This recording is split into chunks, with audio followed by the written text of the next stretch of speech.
Nou, ik moest jullie even je lokaal in ieder geval welkom heten.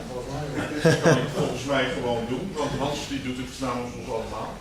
Ja, ik kom net uit een andere, dat past mij recht hoor, die komt wat met de tong op zijn schoenen in binnen. Maar vandaag hebben we de officiële opening van onze TU virtuele collegezaal. We can hear you. From Twente we can hear you. En Twente? Yes, we can hear you. Yes, we can. En nu van Delft, mag ik even een reactie? Ah, oké. Oké, there we go. Dear friends from, first of all, of course, from Eindhoven, but in particular friends from Delft and from Twente. Welcome to see you and to hear you from a distance and at the launch of our virtual classroom. How am I doing? Is this okay? Yes. Very nice.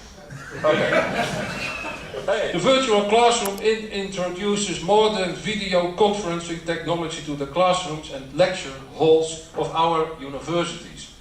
And it's a solution for courses that are given in the framework of our 3TU masters, because these courses would otherwise require lecturers and students to travel to one another university or to alternative locations.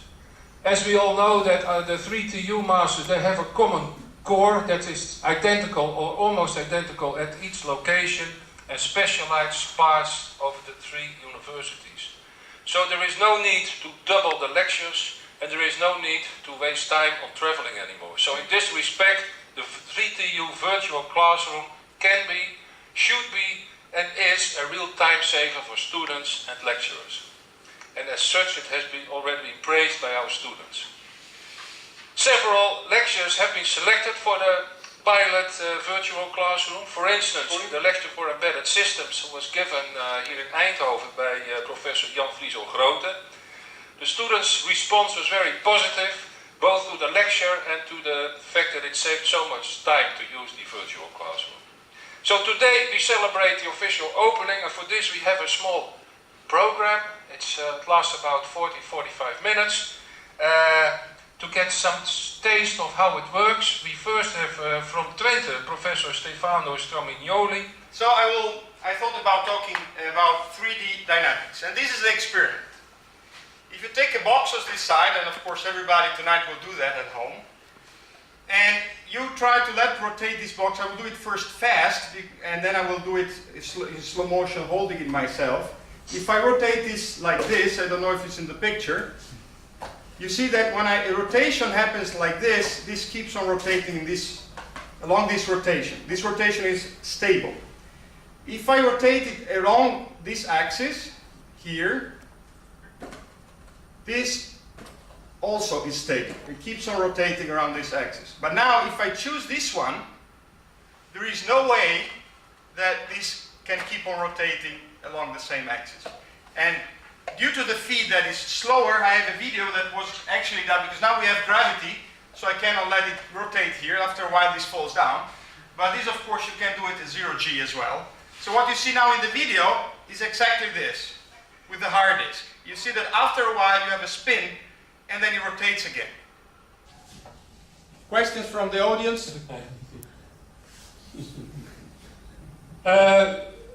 Stefano, do you hear me? Yes, perfect. This is Hans van Duin from Delft. Are you, as a teacher, in front of the blackboard, are you very much restricted?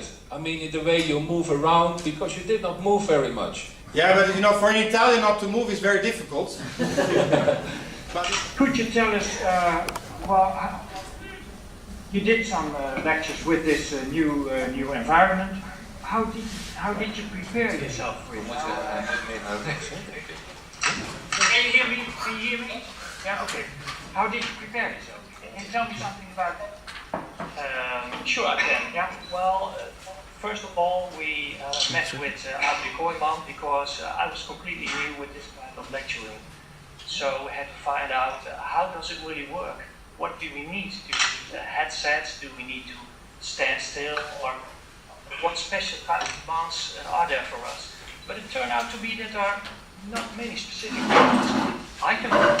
There are several cameras, and when there is assistance by Adrie Kooijman in Delft anyway, he can switch cameras, so he can follow me anywhere. This is what he did when I did my lectures. What you do have to take in mind is that when you look at the screen, you can see the students, but the camera usually will be over there. So if you want to address the students in Twente or in Eindhoven, I will have to look at that camera. But you're a student?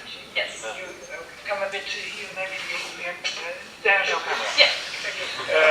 Sandra, well, you have followed some of these lectures, I think. Yes. What is your experience?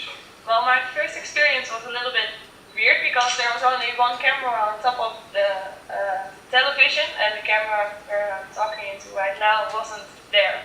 So our first lecturer was standing in the back to the classroom, and that was. Ik wist niet zeker of de richting collega's. Dat was ook wel interessant. Maar dat moest ik dus aankondigen. Ik zei, nou, gaat u zitten.